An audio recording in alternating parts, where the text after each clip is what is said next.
sejam bem-vindos para o canal Cláudia Grangeiro Psicologia e Informação, um canal que é inédito na plataforma do YouTube, onde traz conteúdos da psicologia sob diversos olhares, sobre diversos temas, onde a gente pode trabalhar com diferentes profissionais do nosso país, com diferentes experiências e tendo diferentes profissionais, diferentes localidades do país, diferentes experiências. E isso torna o canal muito mais rico devido à sua temática e profundidade dos assuntos abordados. Hoje nós estaremos falando sobre testes psicológicos com a psicóloga Débora. Ela fala diretamente do Rio de Janeiro. A Débora ela é formada em psicologia há aproximadamente 10 anos. Atualmente ela está voltada para a psicologia clínica. Ela atuou em saúde mental por aproximadamente 4 anos e por aproximadamente 11 anos na área de recursos humanos, com foco em recrutamento e seleção, mas também generalista em consultoria e empresas. Foi professora de testes psicológicos e elaboração de laudos por aproximadamente 6 anos e também aplica avaliação psicológica para diversos fins, como concursos, ANAC, recrutamento e seleção de empresas e outros. Atualmente está exercendo a clínica atendendo adulto e adolescentes online com base em psicanálise e psicologia positiva. Seja bem-vinda, Débora, ao canal. Obrigada. A gente agradece por você ter aceito o convite, né, e está dividindo um pouquinho da sua experiência, sua bagagem nesses 10 anos de atuação em psicologia, com certeza vai nos acrescentar muito. Fico muito grata também pelo convite, pela oportunidade de apresentar um pouquinho do meu trabalho, né? Isso mesmo, seja bem-vinda, viu? Débora, explica pra gente qual é a importância da aplicação desses testes psicológicos e qual que é o objetivo deles? Então, falar de testes psicológicos sem falar de avaliação psicológica é impossível, né? Na verdade, o teste ele é uma ferramenta da avaliação psicológica, né? Então, a avaliação psicológica, em termos técnicos, ela refere-se a um conjunto de procedimentos confiáveis que permitem ao psicólogo julgar vários aspectos do indivíduo através da observação do seu comportamento em situações padronizadas e pré-definidas. Então, a avaliação psicológica ela é um conjunto de procedimentos onde a gente aplica diversos tipos de ferramenta, né? Então, tem a entrevista, tem dinâmica de grupo, o teste, a testagem, que pode ser psicológica ou não também, né? Enfim, existem algumas ferramentas a serem feitas. Então, o teste, ele é apenas um pedacinho dessa avaliação, né? O teste, ele traz muitas informações, né? Ele é uma avaliação técnica também, né? Com foco em várias frentes, né? Vamos dizer assim, a gente pode avaliar a inteligência, a gente pode avaliar a atenção concentrada, a gente pode avaliar a personalidade, enfim. Existem alguns tipos de avaliações, né? Ele não é um objeto de definição, tá? A gente não faz nenhuma definição em cima dele. Ele serve para agregar um processo, né? Ele agrega, é como se fosse um link de um processo seletivo, por exemplo, de uma demanda, e aí vai depender do objetivo, né?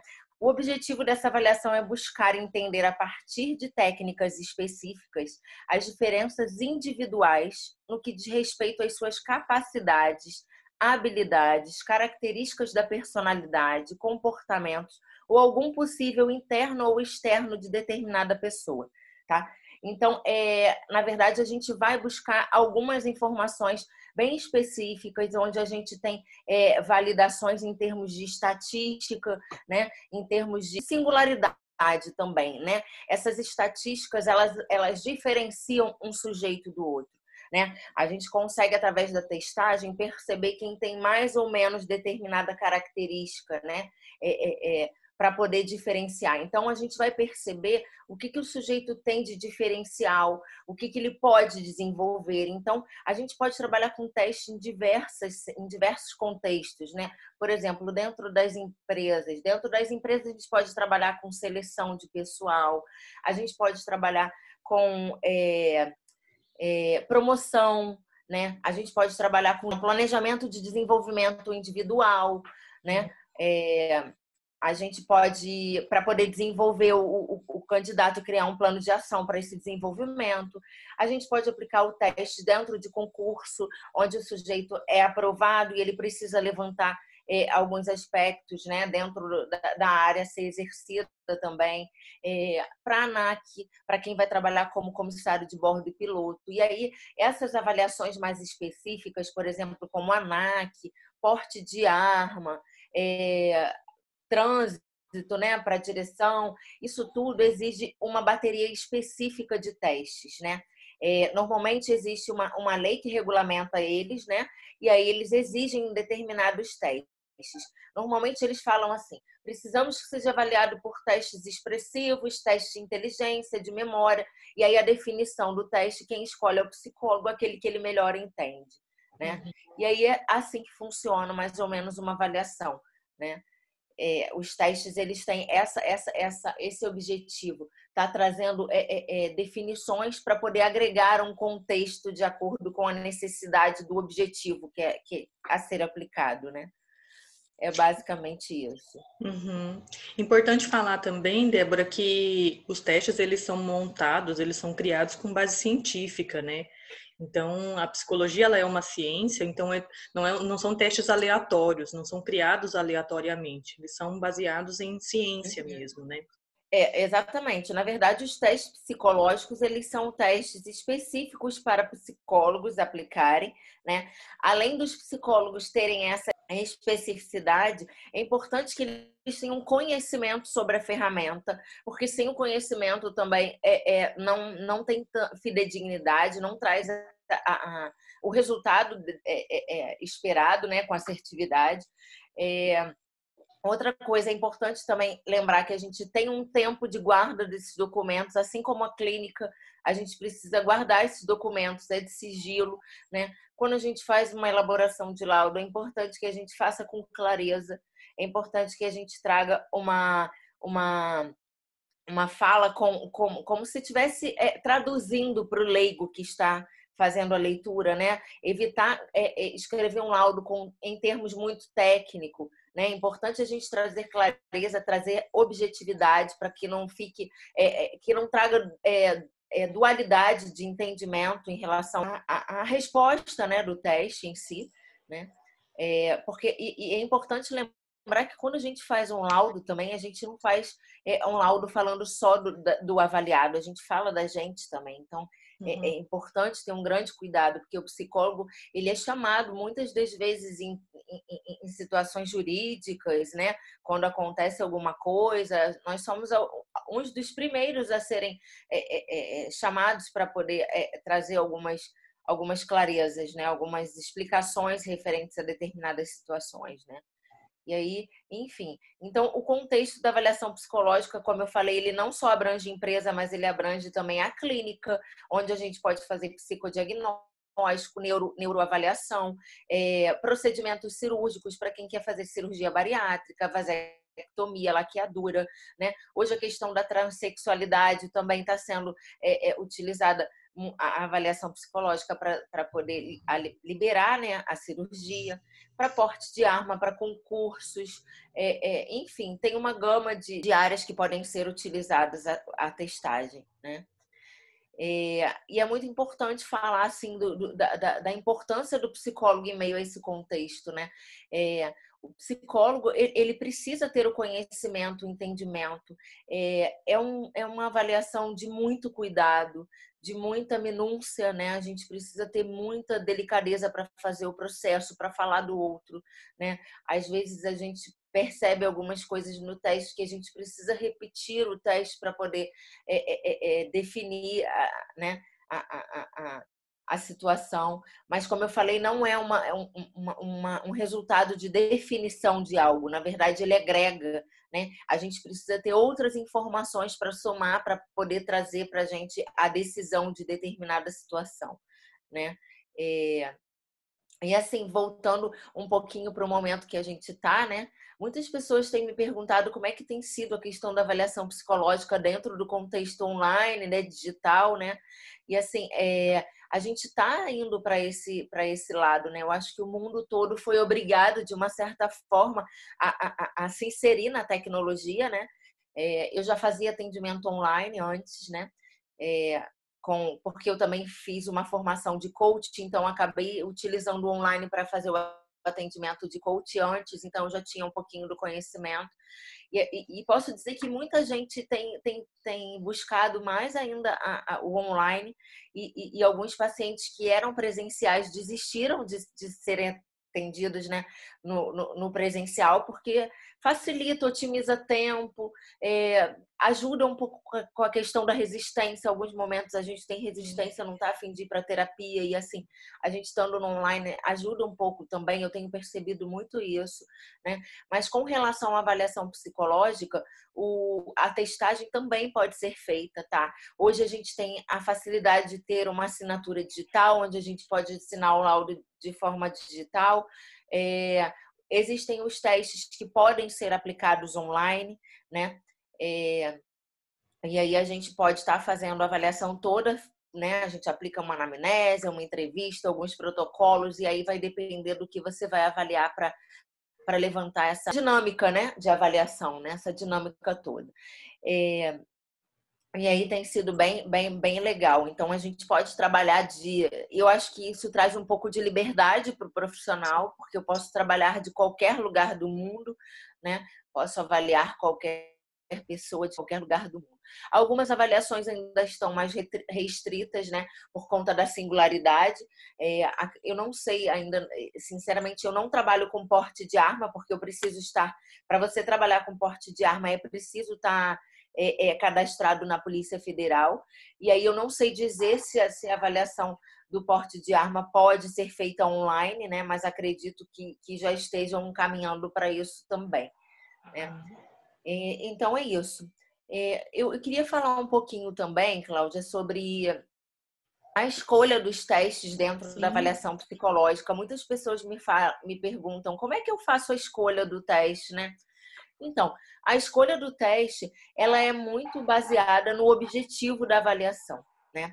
Então, assim, se você vai fazer uma avaliação para a ANAC, quais são o que a gente precisa levantar? Né? A gente precisa levantar quais são as características dessa atividade, a gente precisa entender o que a ANAC quer que a gente avalie, né? Existe, como eu falei, uma regra, né? Uma lei que regulamenta a ANAC, que exige determinados testes. Por exemplo, concurso público, eles, em cada edital, eles exigem o que eles querem, né? Então, por exemplo, eles falam, quero que avalie a personalidade, que dentro da personalidade tenha essas características. Então, a gente vai entender dentro de cada teste o que eles trazem para a gente de informação para que a gente possa fazer a escolha, né?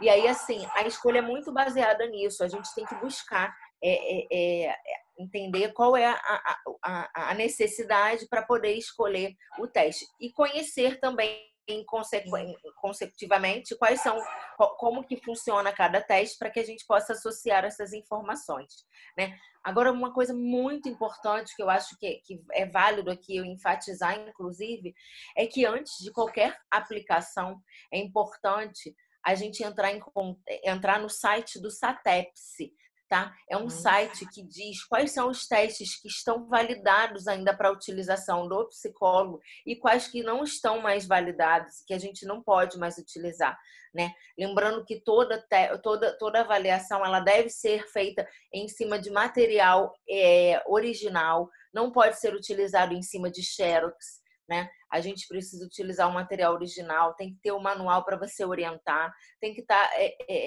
com conhecimento em relação a essas informações para que essa avaliação seja feita de forma coerente, né? De forma congruente, né?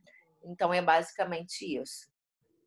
Interessante essa questão online que você falou, porque a gente vai estar trazendo no canal também como essa pandemia influenciou para essa questão de todos os profissionais de todas as áreas ter se visto nessa situação de de se inserir no mundo da tecnologia e do virtual, e como é que funciona essa terapia online, o que o psicólogo pode fazer. A gente vai estar trazendo um vídeo sobre isso, mas muito legal você já ter abordado isso, qual respaldo o profissional tem, qual o cuidado que ele precisa ter numa terapia online. Então, bem bacana isso que você já trouxe aqui para a gente já estar trabalhando posteriormente. E também... É bom você falar isso também, porque assim, uma coisa que eu não falei, mas que é muito importante, que todo esse processo online, principalmente, ele deve ser feito em cima das nossas orientações, segundo o CFP, né? Uhum. Existem as orientações que devem ser seguidas e nada disso pode ficar de fora, né? A gente precisa ter muito, porque a gente essa abordagem da avaliação psicológica é uma abordagem muito delicada, né? Sim. Ela expõe muito a gente, expõe muito o avaliado. Então, é uma abordagem muito delicada. Uhum, com certeza. Precisa ser feito com muita responsabilidade, né? Com certeza, é isso mesmo. E a gente vai estar trazendo aqui para o canal esse assunto que está sendo tão real hoje para muitos, essa migração do paciente para optar para a terapia online também tem sido uma realidade para muitos. Alguns não se adequaram, outros já conheceram e já gostaram da terapia online, Eu só faço provavelmente. online hoje. Então, e realmente trouxe muitas vantagens. Eu concordo com você, né, quando você É fala... importante falar que, assim, nesse momento de pandemia, a gente teve que se virar em vários papéis, né? Então, assim, eu sou mãe de 3 bebês, então o que foi um online na minha vida não tem preço, é vida. Eu tenho que lidar como esposa, mãe, né? Mãe de 3, que é diferente, mãe de 3 bebês. Nossa, eu tenho gêmeos com 3 anos e um menino com 2, então eles são 3 bebês mesmo, né?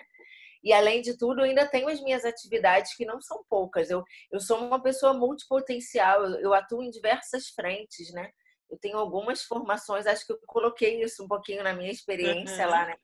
E aí traz um pouco de desafio, né? Eu até estou falando sobre isso no meu Instagram hoje, inclusive. Isso mesmo, para quem quiser conhecer um pouquinho a Débora de perto, eu vou estar deixando o link aqui do Instagram dela, e realmente é um perfil assim que te encanta, porque não é um profissional que foca unicamente numa área da psicologia, mas a gente percebe que é um currículo rico, por isso que você foi convidada aqui, Débora, que Obrigada. Soma várias situações e acaba que traz muitas experiências para, com certeza, ajudando muitos profissionais que estão pensando em atuar nessa área ou que simplesmente querem conhecer, entender como é que funciona. E quando a gente ouve de um profissional que realmente tem experiência sobre determinado assunto, fica muito mais claro o assunto, fica muito mais rico o diálogo, a entrevista, e essa é a intenção de ter te chamado aqui para o nosso canal. Então, quem quer conhecer a Débora, um pouco mais do seu lado profissional, um pouco mais da sua história, acessa ali o Instagram dela, que com certeza você vai se encantar por toda a trajetória profissional que ela traz. Obrigada. E a gente agradece a sua presença, por você ter aceito o convite. Não percam as próximas entrevistas que vão vir aqui no canal, cada um com a sua temática, cada um com um profissional diferente de alguma área do Brasil, cada um com o seu olhar na psicologia.